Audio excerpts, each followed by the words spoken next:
We've written frequently of late about the coming wave of off-lease vehicles that threatens to flood the used car market with excess supply, crush used car prices and simultaneously wreak havoc on the new car market as well. As we recently noted, see flood of off-lease vehicles set to wreak havoc on new car sales. The percentage of new car sales moving off dealer lots via leases has nearly tripled since late 2009 when they hit a low of just over 10%. Over the past 6 years, new leases, as a percent of overall car sales, has soared courtesy of, among other things, low interest rates, stable or rising used car prices and a nation of rental-crazed citizens for whom monthly payment is the only metric used to evaluate a good deal, even though leasing a new vehicle is pretty much the worst deal you can possibly find for a rapidly depreciating brand new asset like a car. But we digress.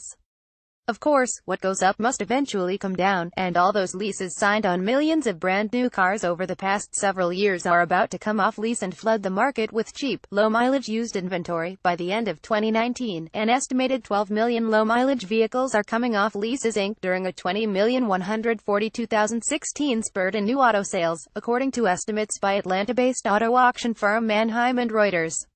So, what do you do when your industry is being threatened with a massive oversupply situation that could wipe out all pricing power for years to come? Well, since reducing production is simply not tenable, one group of used car dealers in Wisconsin has an alternative solution: delay the problem for as long as possible by starting up a new used car leasing program. Per Ward's Auto, in a pioneering move, the 10-store Van Horn Group now leases used cars. The 10-store dealership group in Plymouth, Wye, began doing it to serve more customers and expand its pre-owned vehicle inventory, says Mark Watson, Vice President Variable Operations. Used car leasing is something of a rarity. But more and more dealers, such as George Glassman of the Southfield-based Glassman Automotive Group, say it's a good idea whose time has come and manufacturers should get behind it to help remarket waves of vehicles coming off lease. That number is approaching 4 million a year.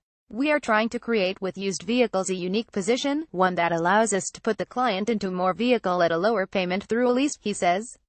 Used car leases are an additional revenue opportunity and keep relationships strong with the bank, says Tanya Stahl, Wisconsin Consumer Credit's Vice President Operations. It helps us exceed customer expectations by providing flexible finance options for a successful and continual business relationship. Of course, while Van Horn's used car leases provide a great opportunity for him to double dip by effectively selling his used car inventory twice, it does very little to address the underlying problem of oversupply aside from marginally expanding the pool of potential buyers by lowering monthly payments.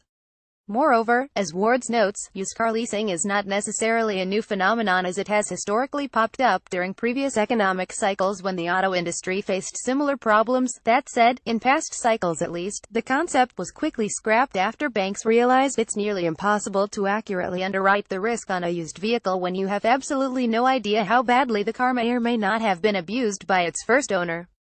Used car leasing is not a new idea, although in the past it has been promoted sporadically. At best, could used car leasing now become more mainstream, with a combination of the right new technology and, to put it bluntly, the renewed motivation to forestall a residual value crisis? Back when I was in auto retail, some banks did used car leasing, as some captives do now, and some retailers did well with it, but it was not sustained by financial institutions. Used car lease retailers were hard to find, and not that well promoted. Worse, if trying to calculate a new car lease back then was difficult, we are talking 1980s and 1990s, ciphering a used car lease was pretty much impossible. Unlike a new car, every used vehicle is unique, with a unique payment and residual, and forecasting wasn't as sophisticated back then. Of course, we didn't have automated vehicle history reports, so some finance institutions were the victims of fraud on occasion, which no doubt led to the demise of used vehicle leasing programs. In the end, of course, this just moves most Americans one step closer to eternal financial hardship, as profits are increasingly consolidated into the hands of monopolistic financial institutions who are all too happy to make you think that lower monthly payments are a great deal for you when in fact they only serve to ensure that you never build any wealth and you never actually own any assets.